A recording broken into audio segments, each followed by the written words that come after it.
Hello, my name is Kiriath, and today we are going to have a little chat about what is our top 5 models released this year. I think that was terrible grammar. What is our top 5? What are our... What are your and my top 5 models this year? There's no way of saying that doesn't sound completely wrong. So let's just get into it. I'm sure this won't be controversial at all. Stuff like this never is. Entirely subjective opinions about something as personal and kind of something that's purely down to taste. Doing a top 5 for that, absolutely no way this could go wrong at all. I'm super confident. Just because I like these the most doesn't mean you need to. In fact, the whole point is that I show you mine and you show me yours in a non-explicit manner, obviously, because that'll get me banned. Anyway, so, top 5 models for this year. Probably going to be surprised, at least with 2 of these, and I make no apologies for number 1, and I'll explain why. So, start off with number 5. Number 5 is this lad. This is the Chaplin on bike, and it is, you'll be glad to know, the only Primaris model on this list. There is just something about this particular model that it just works. It just does it. It feels like a return to form in terms of Space Marine stuff. Same as the Blade Guard veterans, in fact. The last wave of Primaris stuff that we had really managed to take all the stuff that I love about my favourite Space Marine models, which are, of course, the Stern Guard veterans, and really take that stuff and propel it forwards onto the new Primaris stuff. This is a perfect example of that. The bike is still silly. We can all acknowledge that. It's fine. We know the deal by now. Ground clearance, way too low. But it is a chunky, hefty boy. Still have no idea how it turns. But it's a chunky, hefty boy, and that's fine. Nicely up-armoured. I do like that aspect. And the Chaplain himself is pretty much, for me, perfect. I mean, look at the lad. Look at him. It looks so good. It looks so good. It's such a good model. And despite the many flaws that the bike has, I can't help but overlook them, because the guy riding it looks like an absolute legend. He has got a book strapped to the front of it with chains and everything.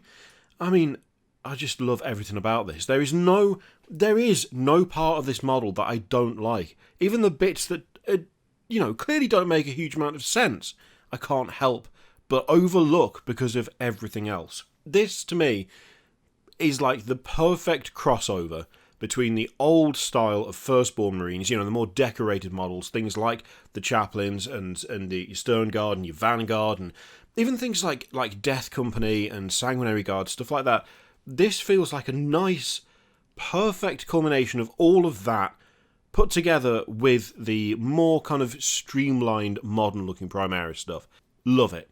Absolutely love it. Next up is the Mega Gargan. Not specifically the Kraken Eater, but just all of them. The fact that there are multiple variants of this thing, despite the size, I still think this is a very, impressive kit. The fact that you can get the amount of variation that you can, and it's pretty seamless, it's impressive. And there's so many extras and stuff that this thing comes with, so many things that you can use to personalise other things with.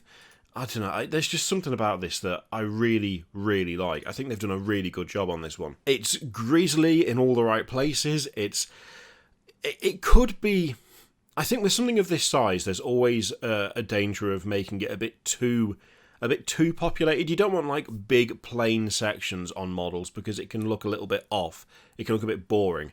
But at the same time, it can be very tempting to kind of go overboard and end up with stuff that's just way over the top. This has got a really nice balance. There's just no version of this that doesn't look good. I think it's genuinely impressive, and the fact that in one of the options you've got a guy being crushed to death in a giant hand, suitably grim and grisly, and yeah, just nasty all round, really. I do actually have one of these lads. I do need to put him together. He's, funnily enough, not going to be used for Age of Sigmar. He is going to be another Chaos Knight. But, yeah, we'll get to that next year, I think, at this rate. Next up, It's got to be Zeraz. This is the best glow up of 40k in general, I think, to be honest. Zeraz used to be a squat, naff looking little idiot. Like, he just didn't look good. He just didn't look good. I'm just going to say it. He was all weird and tiny and squat.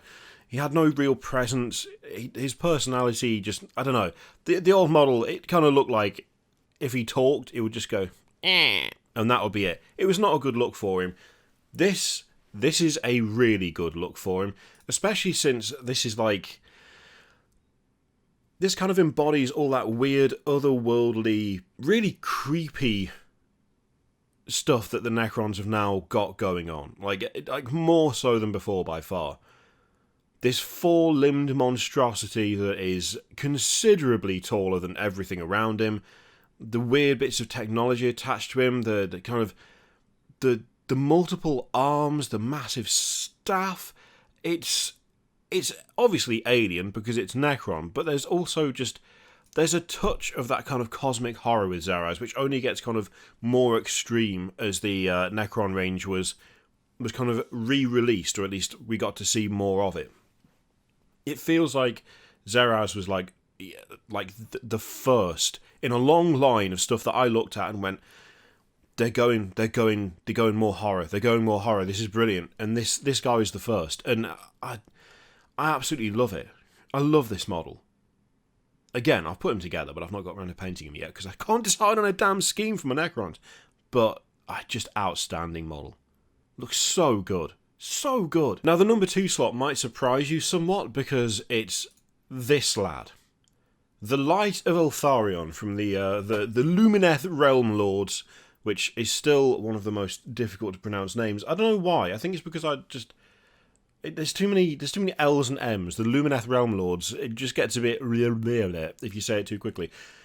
This is just such an interesting model. I've not got this yet. I'm going to get it at some point because I know exactly how I'd paint it, but I really love the kind of, like, the trope of the empty suit of armour that fights by itself. One of the things I really like about the Thousand Suns is the kind of the all is dust aspect.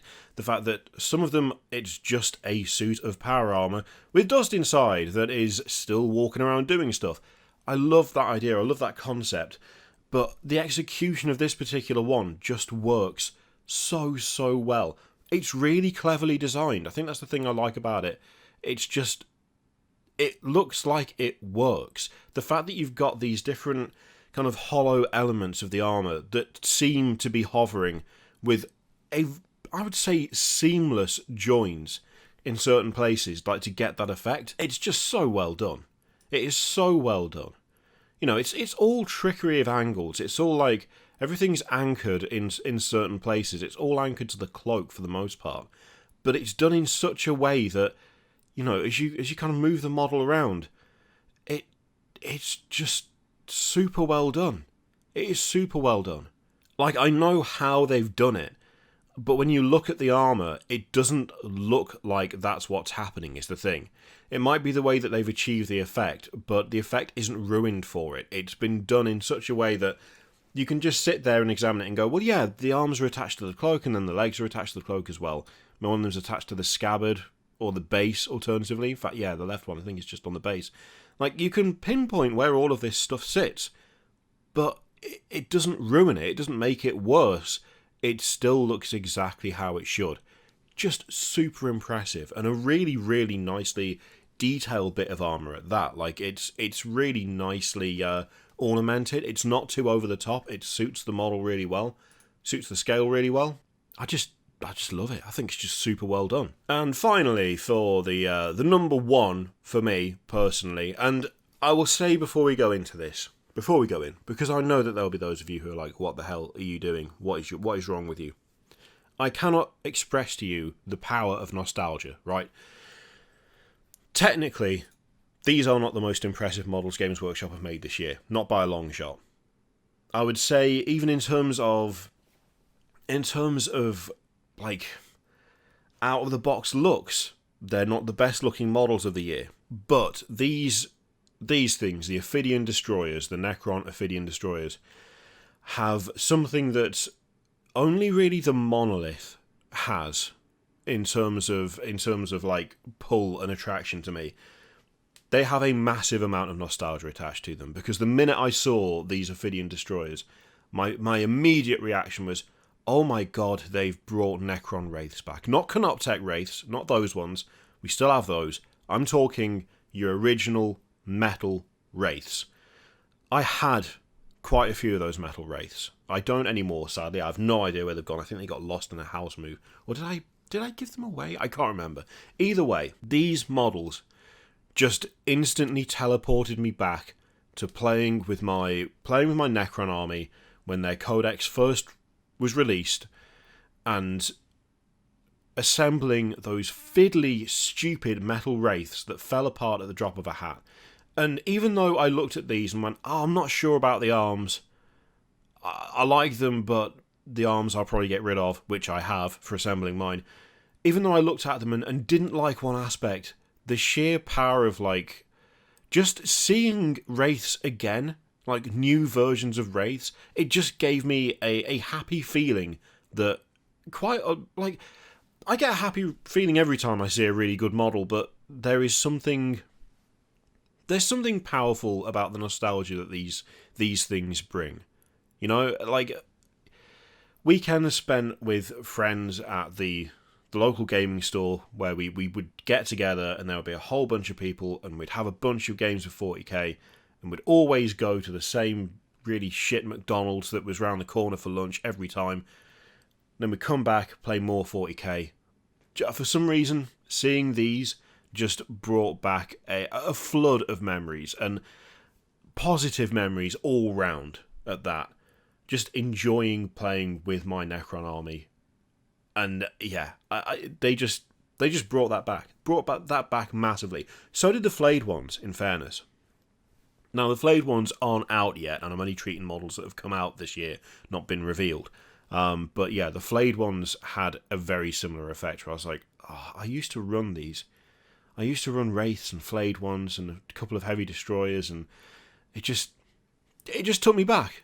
And for that reason, they're number one, because I still get it now. And as I put them together, you know, I didn't put the big blades on. I did a bit of, funnily enough, I did a bit of hacking and cutting and kit bashing, because what else would you expect? But even putting them together, I still had that kind of nice, like, oh, this feels familiar. This feels familiar and it feels good.